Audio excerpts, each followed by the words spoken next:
Maswerteng gabi po mga ka-STL. Narito na po ang resulta ng STL Bulacan para sa araw na to, 3rd draw, December 19, 2025, araw ng Biyernes. Naway ang mga natayaan niyo pong mga numero kanina ay manalo nawa ngayong gabing ito, 8 PM. Kaya't kunin niyo na po ang inyong mga ticket.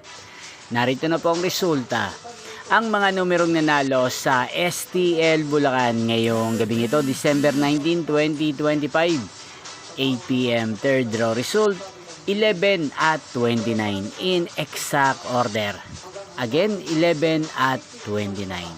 At ngayong gabing ito sa STL Bulacan, natin pong i-shoutout si Kuya Otep ng Bulacan na nanonood po sa channel na to. Shoutout po sa inyo Kuya Otep, sana po ay nasa maayos kayong kalagayan. At sa lahat po ng mga taga Bulacan, shoutout po sa inyo. Inyo pong napanood ang resulta ng STL Bulacan. Magkita-kita pong muli tayo bukas ng alas 11 ng umaga. Thank you for watching.